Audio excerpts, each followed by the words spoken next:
Hi, everyone. This is Catherine Daniels with Retreat to Peace. Thank you so much for being here with me today. I had an extraordinary conversation with a very dear friend. And as we were talking about the energies and what was happening in the last couple of days, especially in the United States, we were discussing the drain of energy that not only we were feeling, but other people that were experiencing this drain were also feeling. And one of the things that we definitely had discussions around was just taking back our sense of control. We know that there's a lot of excitement around a new year, 2021. Things are supposed to be uplifting and changing and purposeful as far as navigating into a new space. And as we go into this new space, we also have to be mindful that we are in a space of transition. We are in a time where things are changing, and the only thing that is ever constant is change. So as we go day to day in through our changes, it's important that we remain mindful that this is a process and things don't just quickly and swiftly move into the space that we would like them to be. As I reflect on 2020, the blessings that came from 2020 were so abundant. It's just amazing to me how when we release and let go, how much fuller and brighter comes into our space. A lot of release happened in 2020. And as we move into 2021, what we need to do is remain mindful and present of living in our authentic spaces, but also in our truth. We need to remain vigilant that we stand in our truth and our authenticity. If we're living in a state of fear, we're going to be brought down to a lower vibration. We're going to be brought down into a darkness that we don't want to live in.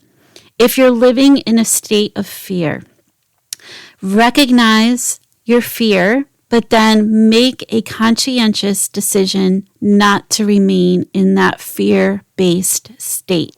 That is a lower vibration and is not going to serve you. Look for ways to help yourself get out of that fear-based state. Call a friend, get connected with other people to help rise above that. Look at the things that you can do, that you can control. Don't focus on the things that you cannot control. There are a lot of things that we do not have control over, so we need to be mindful of the things that we actually can control. The other day, I woke up, and after just prayerfully doing my gratitude that I do every morning, I was feeling so stressed. And I just literally got myself dressed, went for a walk, and as I was walking, I had a friend reach out and say, "Don't forget to hug a tree." When I saw her text, I actually laughed because I was like, wow, this is something that I say to other people, but I forget myself. So I found a tree. I found the perfect tree, and I laid my body next to the tree. I closed my eyes. I breathed into the space in that moment. It was incredible to feel my body physically changing and releasing all of the toxins and stress that I was feeling. If you've never laid your body next to a tree, I encourage you, go put your back next to a tree. Go put your arms around a tree. You will be amazed how healing hugging a tree actually can be for your spirit, your physical being, your soul. There's so many healing properties that Mother Earth provides us. I walked on after hugging that tree and just feeling that there was so much healing property to it that I need to find another. And I did. I found another. I laid my back against the tree, my whole body, and I just closed my eyes and absorbed the sun shining on me and just felt everything that was happening. If you've never done this, like I said, take a moment and make it happen for yourself. Experience it for yourself. It's wonderful. I invite you to look at ways that you can take your sense of control in the littlest things, like hugging a tree, like getting a walk, getting sunshine, detoxing your body. Make sure you're drinking a lot of water. Make sure you're eating healthy foods. Make sure that when you're feeling a sense of fear, that you pull out your flashlight. Look for the light. Look for other people that you can talk to, but also help yourself. Because when you're helping other people, you're helping yourself. Look for ways to get grounded. Right now, we're in a period of transition. We're going to experience a rebirth of sorts. What was a year ago is not ever going to be again. So we do need to go through this process of rebirthing, this process of rejuvenating and moving through a space that, yes, at times is very uncomfortable. But are we going to stay there? No. We're going to keep walking through it. And when you're walking your path and you're feeling like you're stumbling, find the tree. Lean up against your support. Lean up against the healing powers of Mother Earth. Allow her to ground you. Do what you need to do to keep your sacred space authentic and true. I invite you to be part of a very special workshop, January 15th, with Retreat to Peace. I will be sending emails out to everyone who's reached out to me this far and inviting them into this healing platform on January 15th.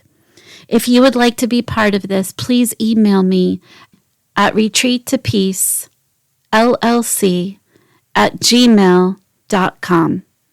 Again, that's retreattopeacellc@gmail.com. And I look forward to seeing you there.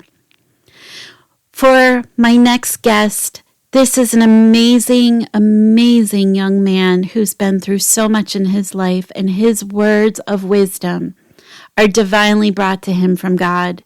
You're not going to want to miss this very special interview. I look forward to seeing you all next week, and here's my interview with Kawhon Glover.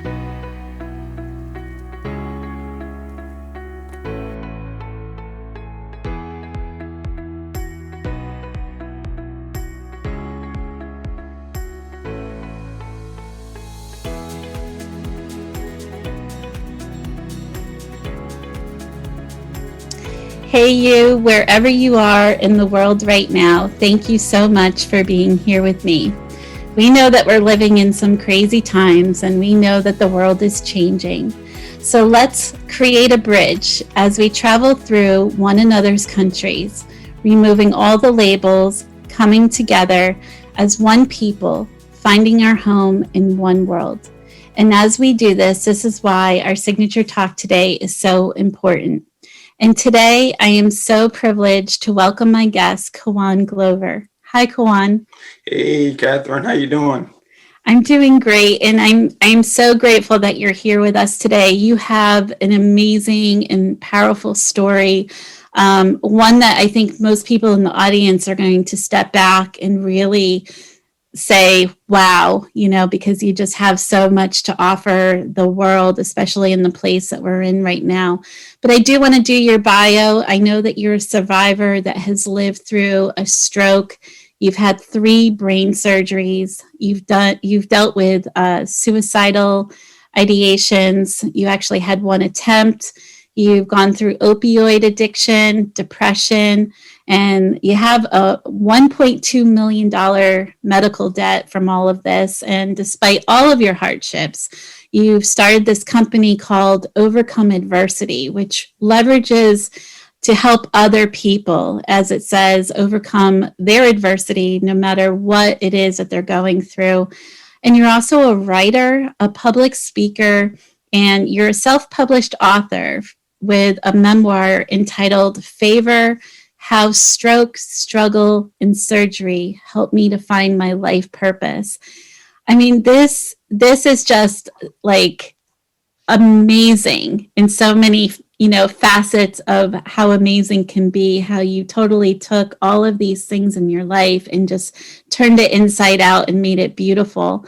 And I just wanted to, go back a little bit because it's really interesting. In the way of the world right now, we're dealing with a lot of darkness. There's a lot of heavy energy. There's a lot of uncertainty. Everybody dubs it this crazy time, which, yeah, it feels crazy because it's not something we're used to. We're uncomfortable in it, which is why we're calling it this crazy time, because we're uncomfortable.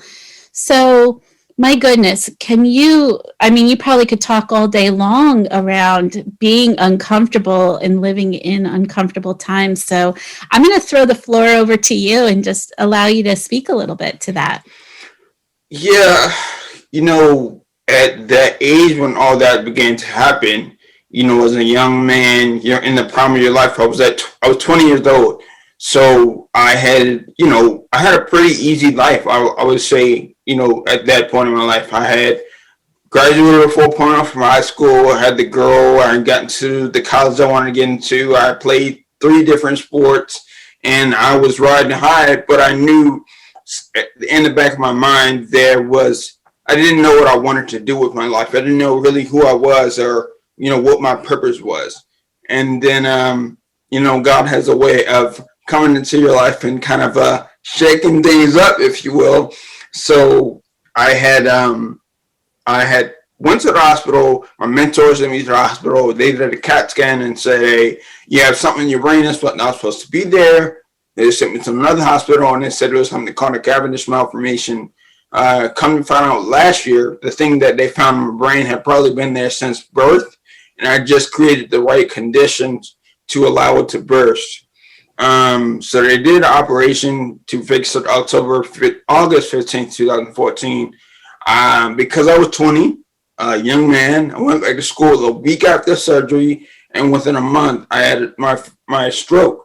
And that put me in rehabilitation for a month, and went back to school the following. So this is the surgery and stroke happened in 2014. I'm out of school, spring 15, and that summer of 2015 fell into a major depression where I didn't move. I was isolating myself, and I just didn't understand why I had to live this way or what it was going to do for me. And that's the problem people often find themselves in when things happen. What about me? Why does it affect me so greatly? And it's often, there's a chapter actually in my next book called Is Bigger Than You as one of the final chapters. And that's what it took me so long. It took me 6 years, even after it was all over, to realize that all the things that happened, I would go on to have the opioid addiction, Percocet, fentanyl, you name it. I would go on to have another brain surgery, and I would go on to have bouts of depression and self-isolation, and then after all the surgeries, the $1.2 million medical debt. But all those things are behind me. But the emotional trauma, I have to make a conscious choice to address that every day. Understand that it is a part of me, but it's not who I am. It doesn't represent the person I'm going to become. And when you look at this situation we're in the world now, like we were talking about before we turned on the cameras, I'm now better equipped to handle certain things, but I never, until I talked to you today, I didn't realize, not everybody has experienced this level of trauma or doesn't really face adversity the same way. So I feel for those people who don't have a basis of gratitude, a sword to lean on, a people, a community to embrace them in this time of need. And I said this before, I'll say it again. I commend you, Catherine, on your efforts to really bring together people that do have stories that can provide strength and inspiration to the masses and help them understand that, there is light in the tunnel. There's always hope. There's always a silver lining. We just have to search, or be who we're meant to be, and it'll show up in our lives. And I think, this creating this platform, allowing others like myself and you to share your stories with your audience, it'll start to crack that door open just a little bit more, and they can start to see the light shine through. Thank you. I'm very humbled by that, and I appreciate that. And thank you. I mean, that means a lot.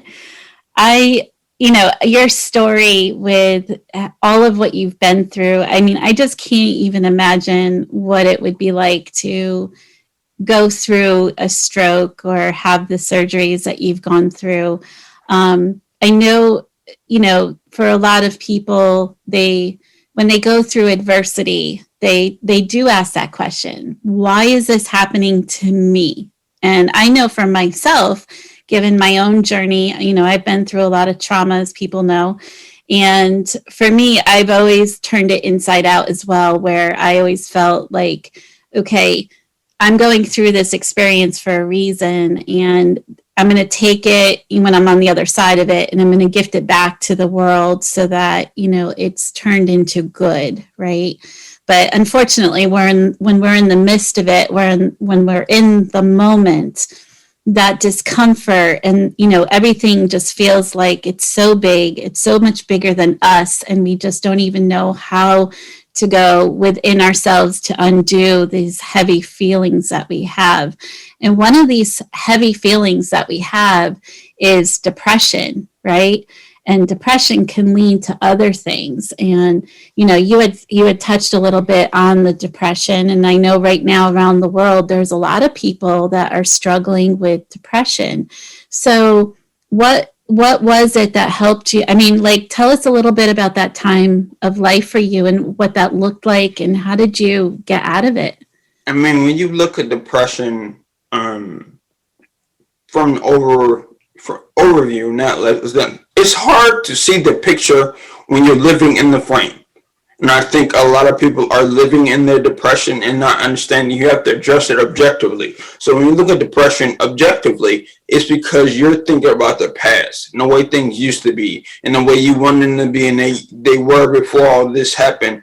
And you're constantly finding yourself faced with your expectations based on your past are meeting with the now, your reality, and that clashing, and that can, when you crash a warm front and a hot front together, that creates a tornado, and that can create a warped perception in your mind of yourself and your environment. So depression is not just sadness. It's an overall feeling that extends from within and can permeate your body. And sometimes it's like misery loves company. That darkness can feel warm to embrace and invite you in, and you can build a house there.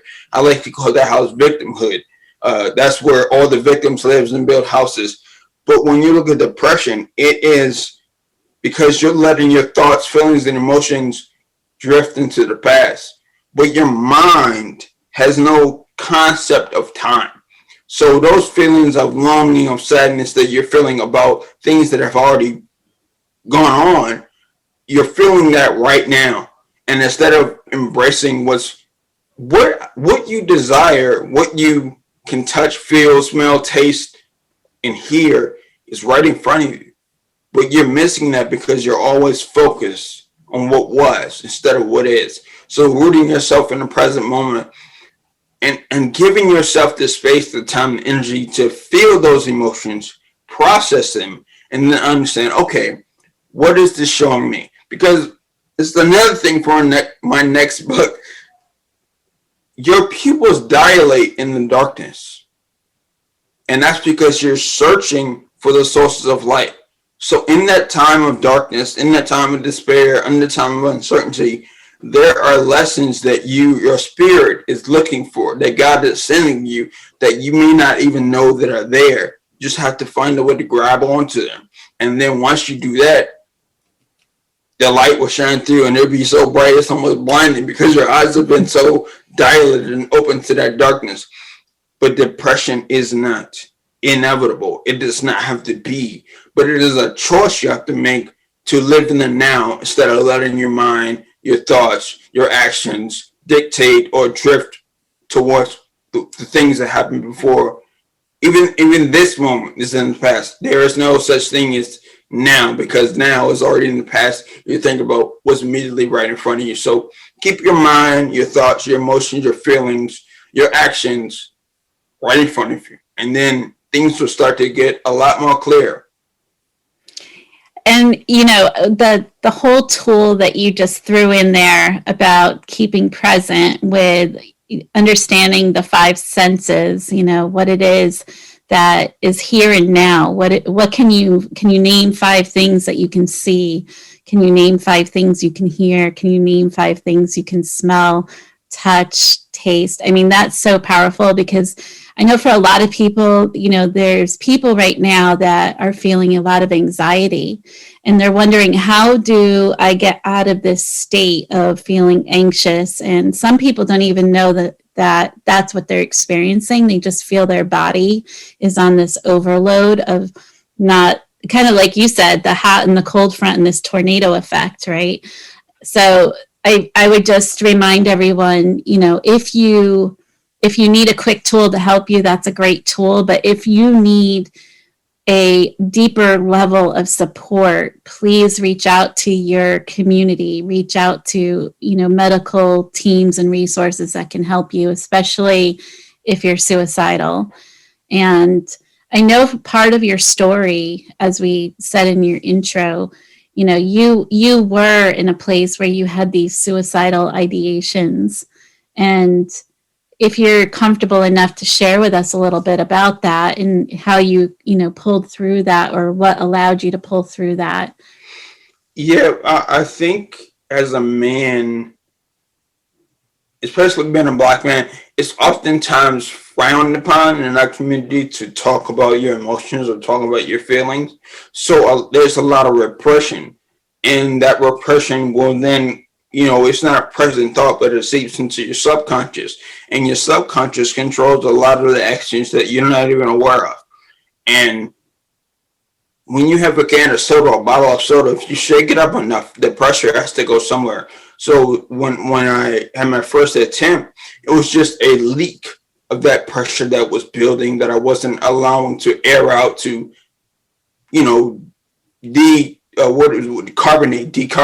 And you have to give yourself room, space, and a community to express yourself in.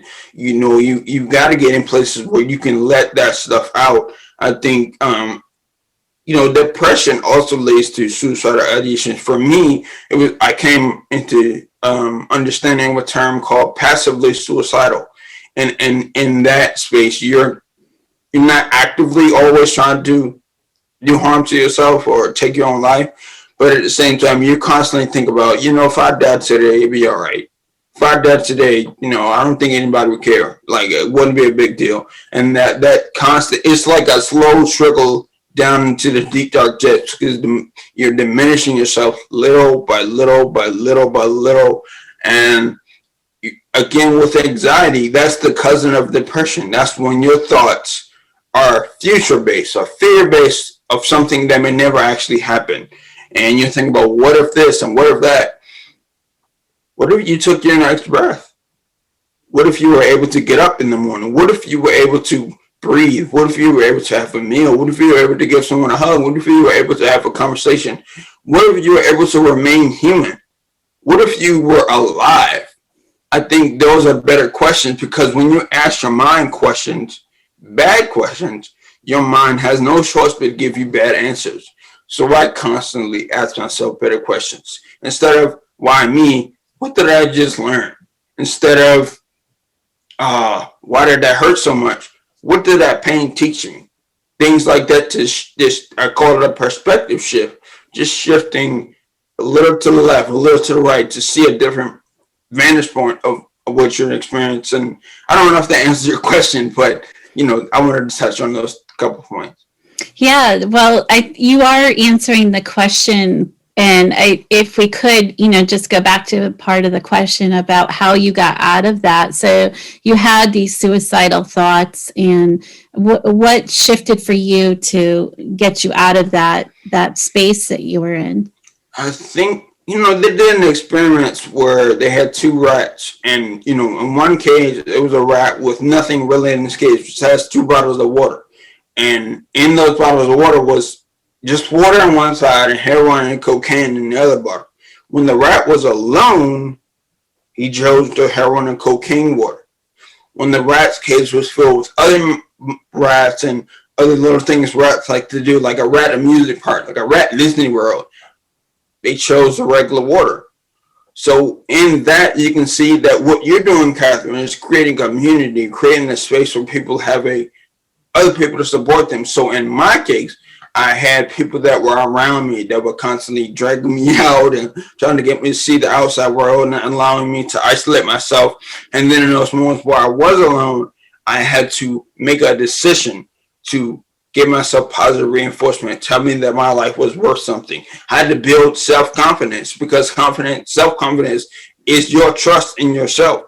I had to build trust. I had to build self-worth. I had to build self-esteem in myself and understand that I was worth more than I was giving myself credit for. So it took a lot of that mental exercise. It took a lot of that community engagement. It took a lot of that therapy. It took a lot of that self-talk. It took a lot of building my own self up from the darkest points. Something, I talk about in my business is the bottom of the V. And when you look at the letter V, that's the first letter in victory. But it's also a representation of valleys and peaks. And a lot of times, even times like this where it seems dark, you're going down deep into that valley.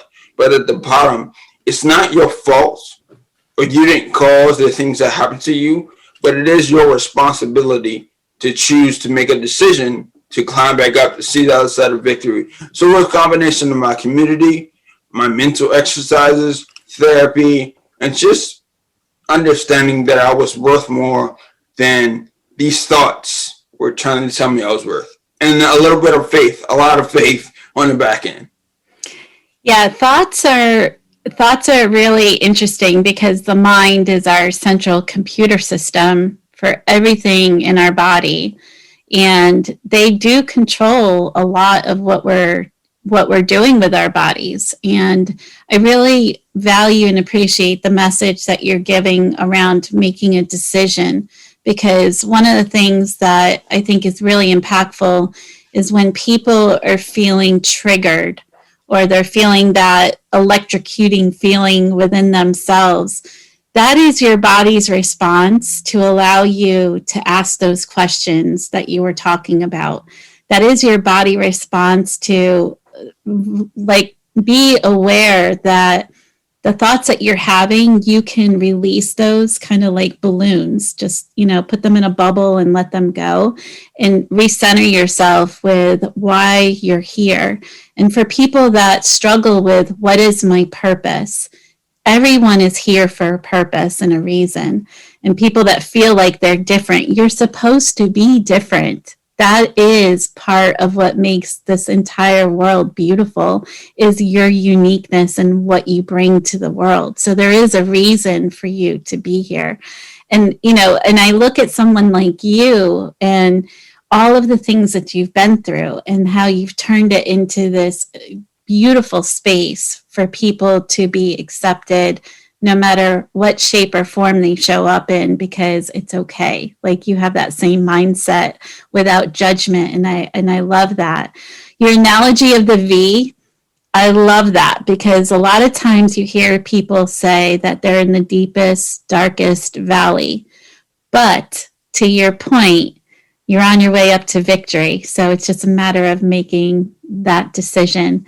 The thing that I want to talk to you too about is the spirituality, the sense of, what the higher power shows up in your life and how it does, because this is something that people challenge. And I know for myself personally, I've actually been part of a spiritual worship center where I'm in the audience, and I have personally witnessed recovered addicts going up, to tell their testimony. And it's astounding to me this experience, because there's never a dry eye in the house, because there's always this presence of a higher power that shows up when someone's in their rock bottom place, that starts them on the trajectory of climbing the mountain to victory, right? So I wonder, do you have a story like that, or how does this higher power show up for you? It's funny that you say that. I do have a very, very, very specific story. When I had my second surgery, they had to do an approach that had to go through my nose. And so they put me under. And I woke up in this dreamscape and everything was working. My limbs were working. I felt everything. And I was, I used to box. So I was throwing punches and I was like, wow, everything's working. I can't believe it. And then I was wearing a hoodie and a jean jacket and I'm just walking around in this white void. And then it starts to rain. But the rain is like as black as my keyboard. And I stick my hand out and the rain's not touching me. And then I start to float up. And as I'm floating, I'm losing my human visage, my human form. And I'm watching this happen, but I'm also seeing it happen from point of view. And as I get to, I'm looking at it like a painter's canvas. And as I get to that canvas, as I get to the top, there's like a hand waiting right here. And it just pushes everything back down in reverse. And right before I woke up, you're not done yet. And that for me was, at the time I didn't understand it because I was still going through recovery, but I've told that story so many times and it's never changed. The order hasn't changed. The details haven't changed. Actually, they've become more clear. I can still see that image. And I believe that as evidence enough for me to let you know that there's a higher power. And I think that opened my eyes. And I think about, even the title of my book, favor. Like, that's not a word you can really put into words. You can't describe its meaning with words. It just shows up. And my grandma said that favor ain't fair. It's just favor. And sometimes you're giving gifts that you didn't necessarily work for or earn, but that's been my God-given gift to give back to the world. My favor, my story has allowed me to have this incredible story. And it often feels weird me saying that. Like, when you read in my bio, I'm just like, that guy's pretty cool. But then I'm like, oh, it's talking about me. It's weird again. But I think God has had an opportunity to show up in my life. And, if I wrote a chapter on coincidences, it would have three words. They don't exist.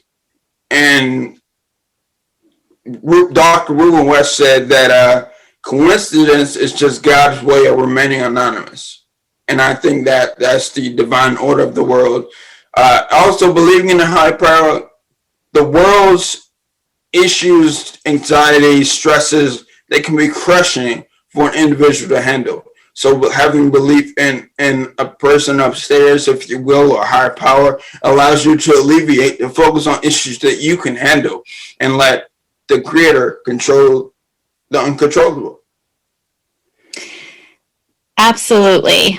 And it's interesting to me how many people are literally trying to wrap their arms around controlling and not releasing and surrendering to what they can't control. And I think that's really part of this process, is just recognizing what it is that you have control of and letting go of what you don't. Yeah, I think when people have anxiety, they often wish, like, say stuff like, I wish I could control everything about my day or my environment. I'm like, you can go outside and trip and break your knee. That's something that you didn't plan for. You can't control. That's just something that happened. But then again, back to the thoughts, like, there's often a lot of stories when people do things like that or forgot something at home and going back. Like, I know you probably heard about the guy that forgot something at work, and he worked at the Twin Towers, and he went back to get it, and he wasn't there when the buildings went down, and that saved his life. Those are things you cannot plan or control.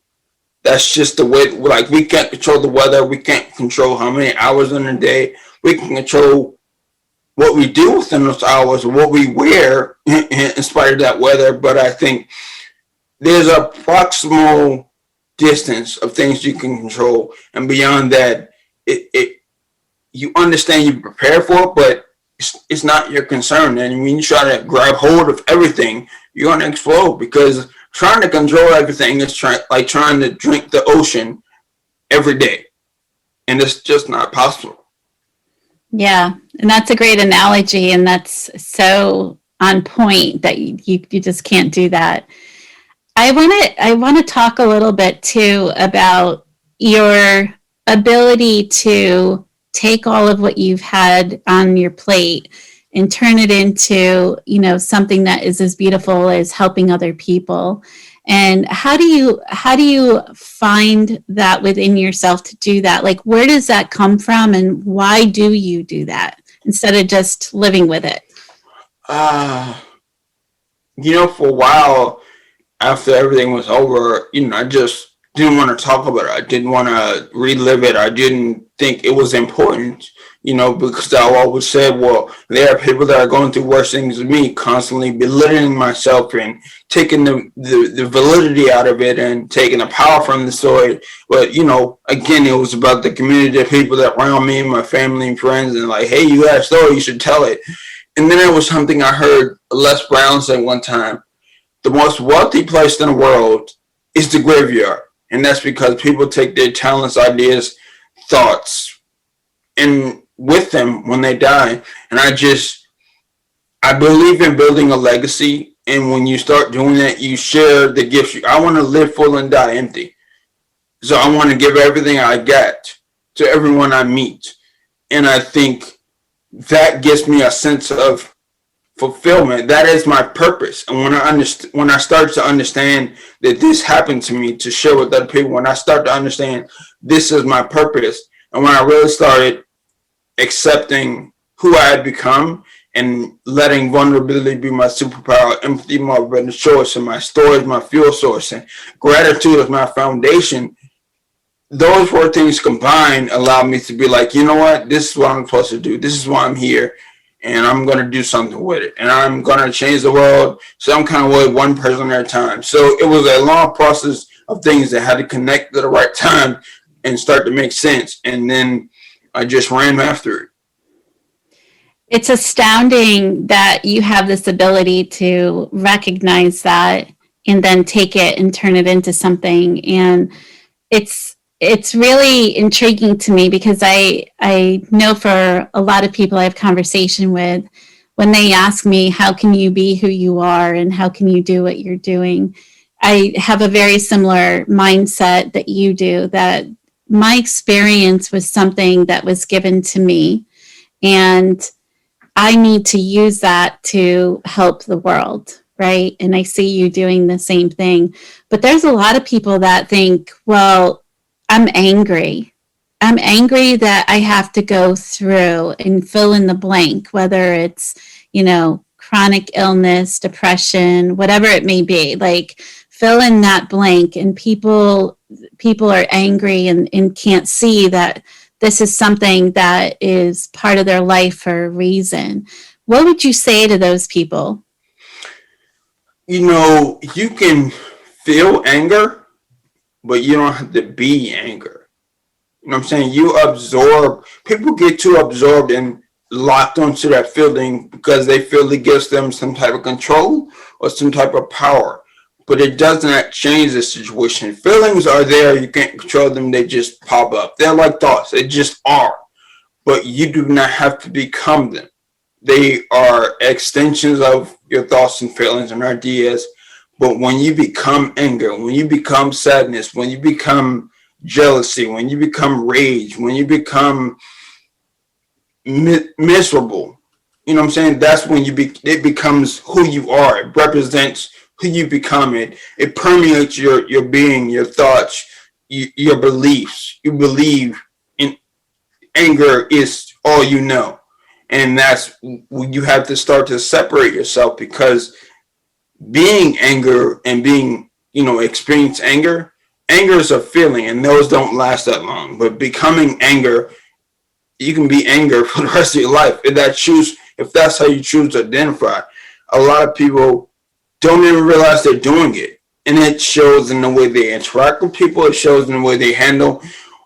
And then you're not doing the deep work, because anger is an external thing.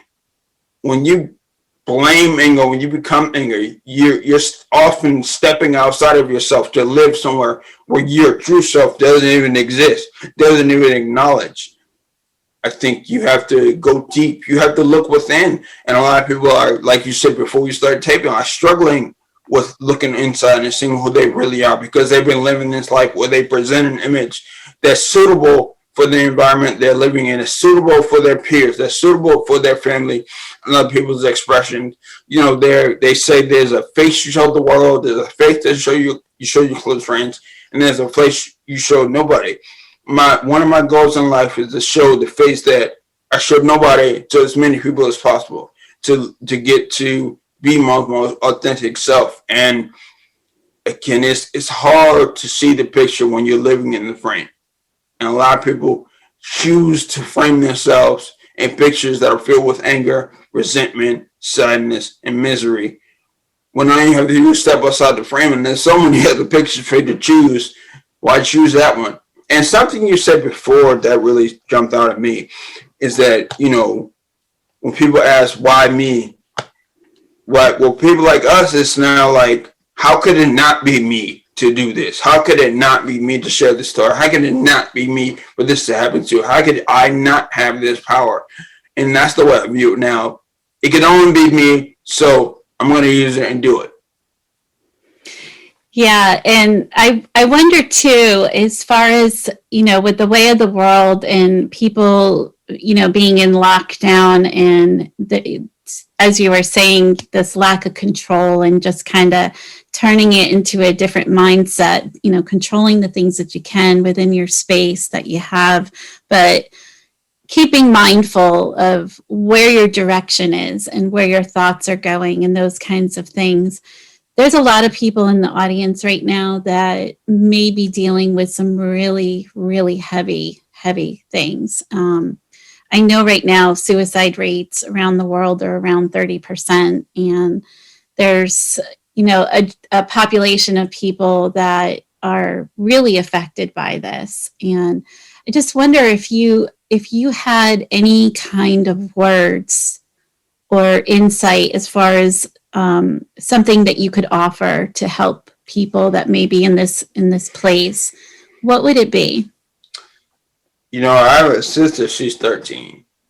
And what I would say to her, you just have that, first of all, you want to ask them, hey, how's things going?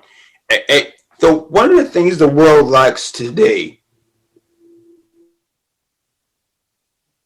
and with the advent of social media, it's been turned up a notch, it's between empathy and sympathy. If you're walking in the woods and your friend falls down the hole and you're like, oh, I feel bad that you fell down that hole, that's sympathy. But if you're empathetic, you're like, wow, I can really feel the pain you're feeling. I'm really sorry. What can I do to help? Feeling for someone is empathy. It's sympathy. Feeling with someone is empathy. So I would say practice your empathy. Try to imagine what you felt like at that age, or what you would feel like if you were dealing with those thoughts. What would you be doing? What would you want to happen to you? Who would you want to talk to?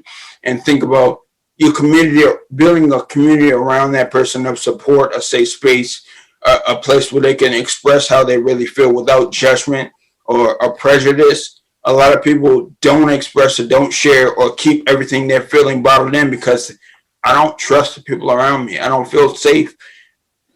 Well, people like Catherine and myself are resources. People like, there are therapeutic resources out there. There's people around you that are, your thoughts are not original. These are recycled things that many people have thought, and oftentimes you feel alone, so you choose to self-isolate even further. And I want to tell you, you are not an accident, you are not alone, and you are worth more to me than you will ever know. There are people that see this darkness that's never ending. And something I always say is the darkest night comes before the brightest morning.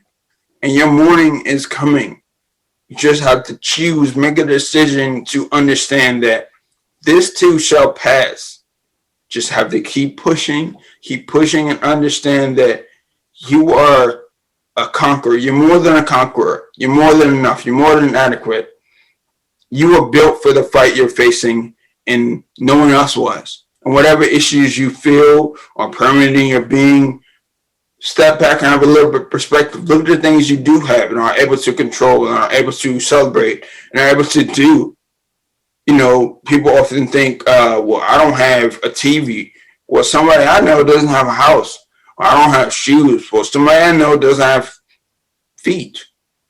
Or if people, you know, on the opposite spectrum that work really hard and, you know, killing themselves to make a difference or killing themselves to make, you know, ends meet, and they don't give themselves enough time for rest or relaxation, or they don't give themselves enough time to really step away from it and take a breather.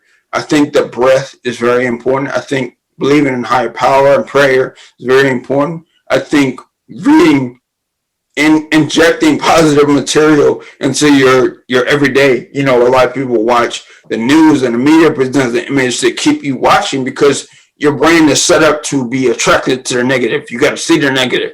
But there are YouTube channels, some good news. Look up email listservs that report good news stories. Don't always turn the TV off. Go step outside. Get some sunshine, some vitamin D that can really help with your mood. And understand that you are put on this earth for something greater than you even realize. And the things that you are going to do and decide will dictate how long it takes you to get there. So choose yourself and understand that your purpose is greater than you understand. And then lean into that. And it'll find its way to you. I love what you just said, how it will lean, you know, if you lean into it, it will find its way to you, because I think that's one of the overarching struggles that human beings have. They're just not really sure what they're designed to do and how to navigate it. And that's something that I personally work with people with as well. It's just tapping into that inner strength that you have and, you know, leaning into it to help you move forward through it. But I love how power packed it is that you share with your thoughts and your answers, because, you know, the analogies you use, I mean, there's so many like great tools and nuggets that people can take away and really, really use them in a sense that, you know, we're in a place and time because we're supposed to be here, and it is okay. Like, as you said, this too shall pass. And I know as a little girl, you know, just some of the adversity that I had gone through, I know it was always abundantly clear to me that even though my life was in this uncontrolled state because I was a child and I didn't feel like I had control, I think I really needed to recognize as well over the things that I could control, right? So one of the things that I know a lot of kids like to do is just be creative. And a lot of time just being in that creative state, you know, whether it's doing artwork or drawing or journaling or any of those things, it's a really good way to get your mind out of that place that you're in and kind of detox the body as well. So I think that's important for people to remember, like that is kind of a form of meditation and just going into a Zen state. And you can find your higher power in that Zen state. Like you can get connected into these places where you can ask these questions that you struggle with and turn it into something else. But I mean, besides the kids, is you know, I don't know, is there any other tools or anything else that you'd like to offer up to our audience, our adults? Yeah, I think for an adult, it feels like you already had a firm grasp of the way the world is supposed to work, and then it doesn't work like that anymore. So it's like, how is this possible? Like your reality is not what, it does not meet your expectations. The quickest way to disappointment, again, another, I don't know why we're hitting all the chapters.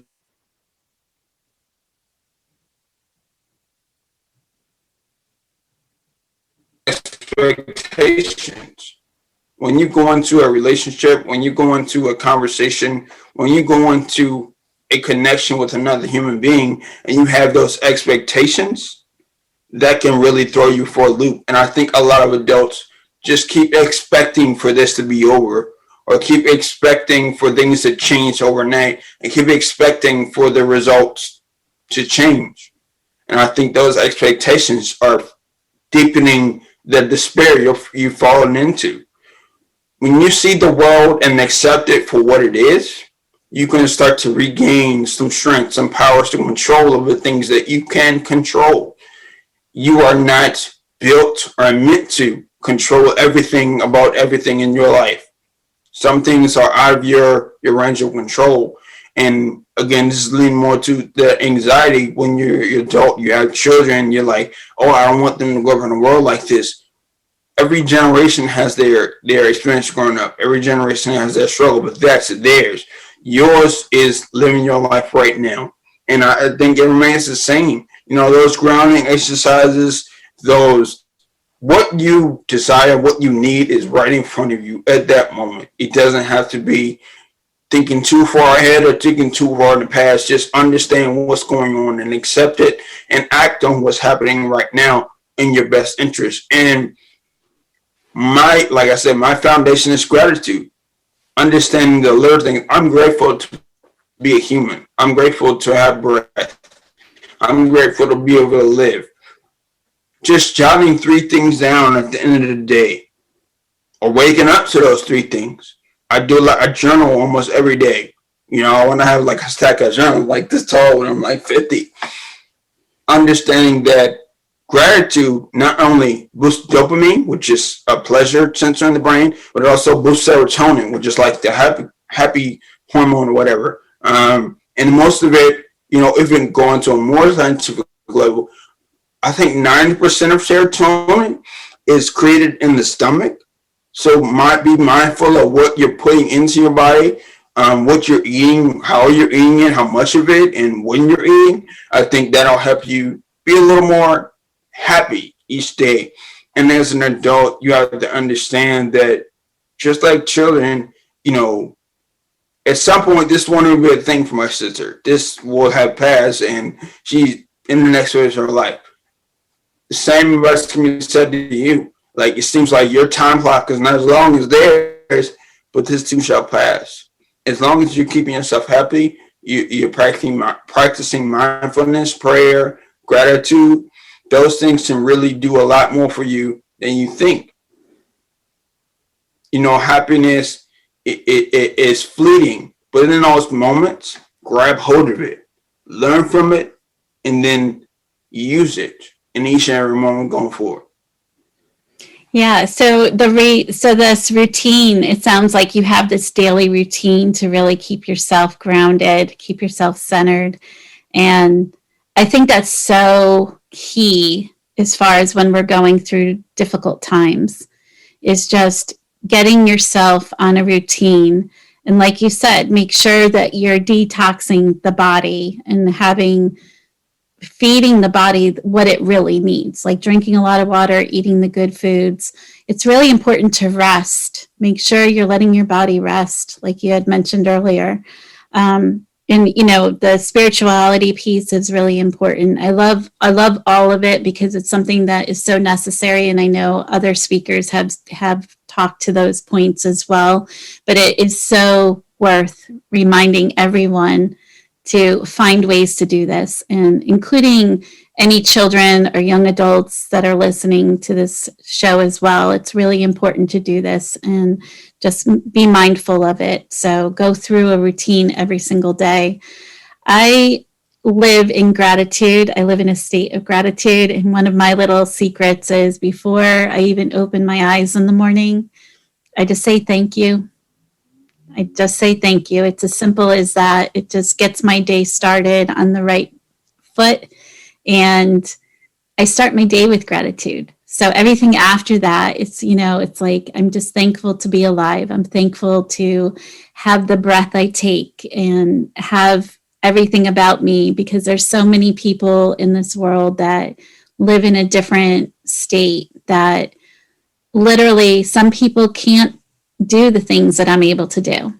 Like right now, somewhere in the world, somebody's having surgery, or someone is chronically ill, or, living in a space where they can't move their body because they're paralyzed or something.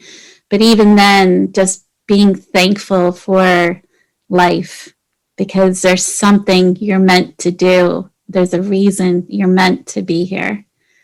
Would you agree? Absolutely. After my foot touches the ground in the morning and I say I'm grateful to be alive, everything after that is a gift. Yes. Yes, absolutely a gift. Oh my goodness. I could just continue to talk to you all day long. I mean, you're just a beautiful human, and you have such a beautiful way of expressing your message. And honestly, I'm just so filled with gratitude, to have you on and have you as part of this platform with me. So I do thank you so much, Kawhon. Thank you for having me. It's been an honor and a pleasure. So I always ask my guests at the end of the show, if I were to pick up your earth angel feather off of the ground and you had a message to the world, what would your message to the world be? Every morning as a part of my routine, I go through some scriptures. And one of the ones I've been going through recently is John 1. And it talks about the light. And in a time now where things seem dark and uncertain and we don't know where things are headed, we seem shrouded by a cloud that doesn't want to go away. And, when you're in a dark space, Jesus is the light, or God is the light, or Creator is the light. But we do have flashlights, and we can turn one on. And wheresoever there is wheresoever there is light, darkness cannot have a place. So turn on your flashlights, bring the light home, and shine your path forward. That is really a beautiful way to put that message. And I just, it's amazing. Thank you so, so much. So, so appreciative. And that's all we have time for today. This is Catherine Daniels reminding you to live your authentic life in peace. And as always, retreat to peace. We'll see you next time.